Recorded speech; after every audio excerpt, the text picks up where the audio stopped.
I gave up my 20s to take care of my mother. My friends were traveling, dating, starting careers. I was changing adult diapers and heating soup at 2 a.m. People say caring for a parent is noble. But noble doesn't pay rent.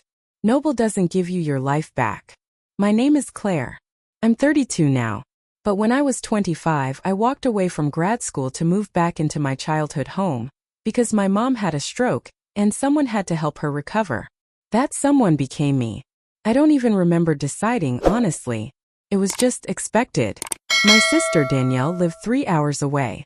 She had 2 kids, a husband, a career. I wish I could help more, she'd say on the phone. And Mom would always reply, No, you've got enough on your plate. Claire's here. I was always here. The house smelled like Vicks and sadness. I learned how to fold fitted sheets, manage blood pressure meds, and argue with insurance companies. Some days Mom would smile and tell me how proud she was. Other days she'd yell because the soup was too salty or the water wasn't cold enough. Still I stayed. At first I told myself I was being a good daughter, that this would bring us closer. But the truth? Felt like I was disappearing. Danielle visited maybe twice a year. Always during the holidays. She'd sweep in with her perfect hair, expensive bag, and matching family outfits. Mom would light up like Times Square. Oh, look at you. How's my baby girl?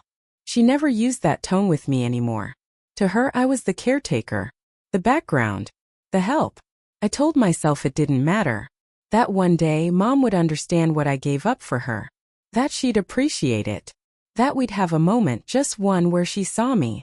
That moment never came. Then there was the day of the will. Mom had passed 3 weeks before. Peacefully, quietly. At 3:12 a.m., while I held her hand and whispered, You're okay. I'm right here. I didn't expect money. I didn't expect thanks. I just thought, maybe she'd leave me the house. Or her rings. Or something. A letter. A line. A single sentence with my name on it. The lawyer opened the folder. Danielle sat beside me, already scrolling her phone. And then he said the words. Everything. The house. The savings. The investments. All left to Danielle. He paused. And Claire is not mentioned. I didn't cry. Not then. I just blinked. Once. Twice. And smiled, because the only thing worse than being forgotten is letting them see it broke you. Danielle looked over like she might say something. She didn't. I stood up, walked out of the office, and vomited in the parking lot. That was the moment I realized. Being good doesn't mean you'll be remembered. And sacrifice doesn't always earn you a seat at the table. But something inside me shifted that day. Not anger. Not yet. Just silence. And silence sometimes is where reinvention begins. I didn't go back home that night. I drove to a 24-hour diner on the edge of town, sat in a booth by the window, and stared into a cup of coffee that had long gone cold. No one noticed me. No one ever did. 7 years. That's 2,555 days. Or 61,320 hours. I counted. Not once had I asked for anything. Not a thank you. Not a break. Not even a day off. I gave Mom my time, my body, my best years. And in return I got silence. A blank space in a legal document. It was like I didn't exist. I stayed in that booth until dawn. I didn't call anyone. There was no one to call. My friends had drifted. My sister was practically a stranger. And Mom, well, she had made her choice. The waitress must have seen something in my face, because she kept refilling my coffee without asking. At one point, she placed a plate of toast beside me and whispered, You look like you need to eat. It was the kindest thing anyone had done for me in weeks. And it broke me. Right there in that booth I cried. Quietly. The kind of crying that doesn't make noise, just leaks out of your soul. When I finally drove home, no, not home, the house, I walked through the front door and felt like a ghost. Everything still smelled like her. Lavender lotion, peppermint tea, old furniture. But it wasn't mine. It never was. I slept on the couch that night. I didn't have the energy to climb the stairs. In the morning, Danielle had already called the real estate agent. The house was going on the market. She didn't even tell me in person. A week later, I was told to move out. No apology. No offer to help me transition. Just a text. Please be out by the 15th. We're listing on the 17th. I stared at that message for a long time. And for the first time in 7 years, I felt something stronger than pain. I felt clarity. There was no room left to justify it. No more, maybe she didn't mean it. Or maybe she just forgot.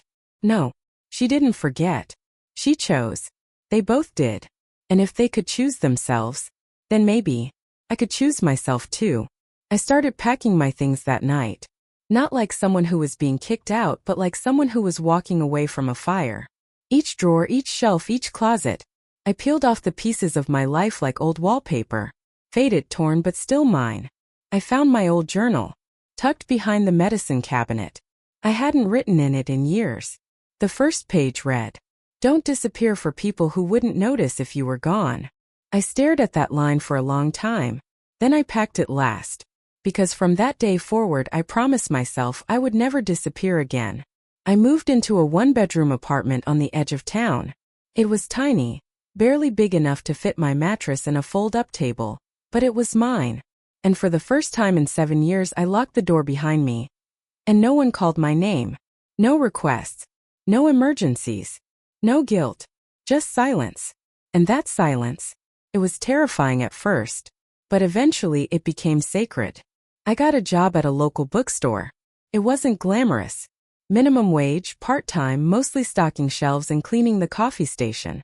But it was something. Every night, I'd go home with tired feet and the smell of paper in my hair.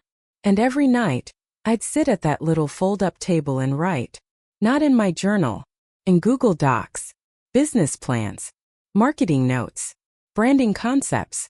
Because somewhere between diaper changes and hospital visits, I had dreamed of starting a subscription box for women like me. Burnt-out caregivers, invisible daughters, exhausted souls who had given too much. The name came to me in the middle of the night. Second bloom. Because even flowers bloom again, if you give them light. I didn't tell anyone. Not even the girl I worked with at the bookstore who always offered me gum. I just worked in secret, early mornings before my shift, late nights after my ramen noodles. I built a website, designed a logo, started a blog with short essays about grief, guilt, and quiet rage. No marketing. No ads. Just honesty. And slowly women started reading, then subscribing, then writing back. Within 6 months I had 300 subscribers. It wasn't much, but it was enough. Enough to quit the bookstore. Enough to buy a proper desk. Enough to feel real. For the first time in my life people were seeing me. Not for what I could give. Not for what I sacrificed. But for who I was. And then came the day Danielle called. I almost didn't answer. But curiosity won. Her voice was sweet at first, too sweet. "Claire. Hey. How are you?" I said nothing. Then came the ask. She needed help with Mom's old paperwork. There were taxes, accounts, things she didn't understand. I told her to talk to the lawyer. She said the lawyer wouldn't answer her emails anymore. I hung up. That same week, I got a letter from the realtor. The house hadn't sold. Multiple buyers backed out. Repairs were needed. The market was down. They were considering lowering the price again. I read it twice, then smiled. Because the world was shifting.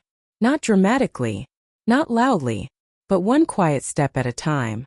I was no longer the girl waiting to be seen. I was the woman building something no one could take away. And they were beginning to realize it.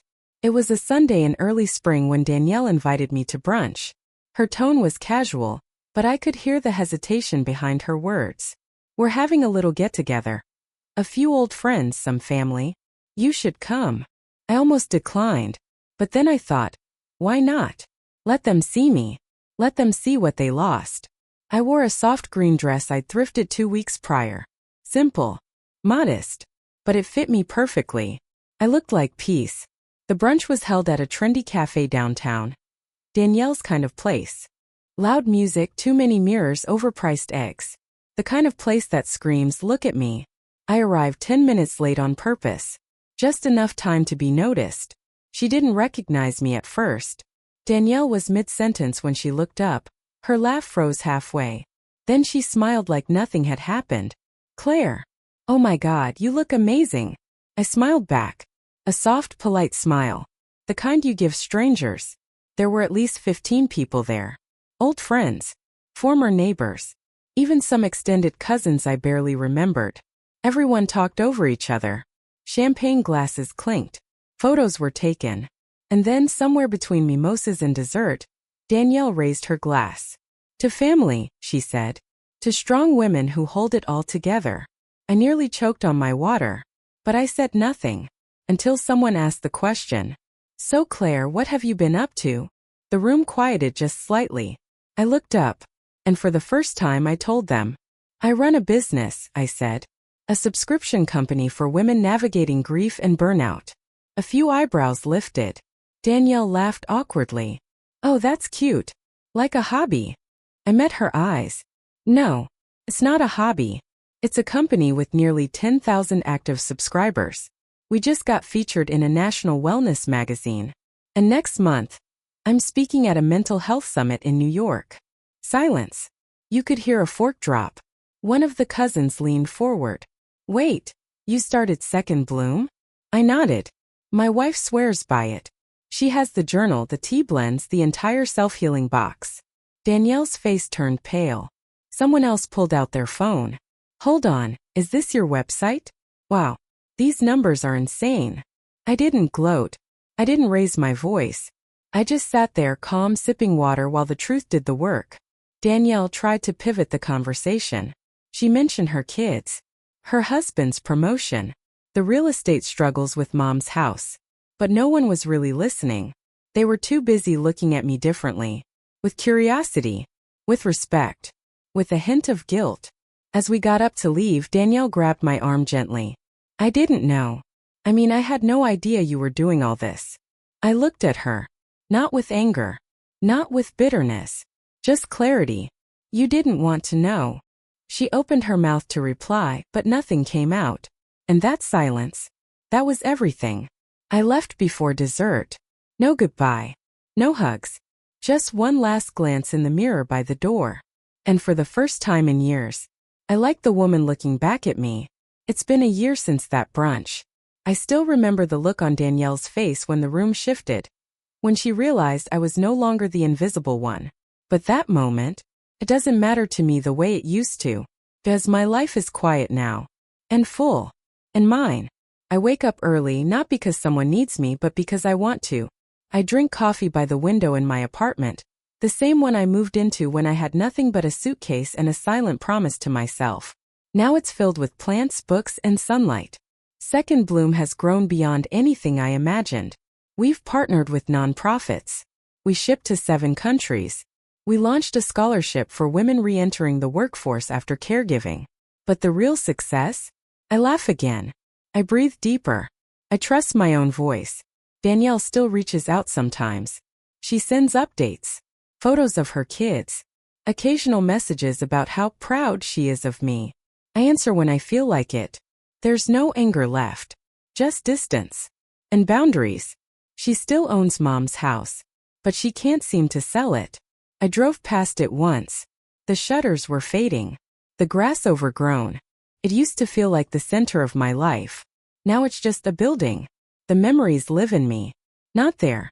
As for Mom, some days I miss her. Other days I still feel the sting. But I've stopped asking why. Stopped begging for understanding I'll never get. I've learned that not every story has closure. And that's okay. Because I have peace now. And peace is louder than any apology. Last week someone asked me, if you could go back, would you still take care of her? I thought for a long time. And then I said, yes. But I wouldn't disappear for her. To anyone listening right now, maybe you're the one holding everything together. Maybe you've given up parts of yourself for people who never looked back. Maybe you're tired of waiting to be seen. I see you. And I want you to know it's not too late. Not to start over. Not to bloom again. Not to write a different ending. Because we don't need permission to matter. We just need the courage to begin. And sometimes the quietest revenge is living well, with no one's approval but your own.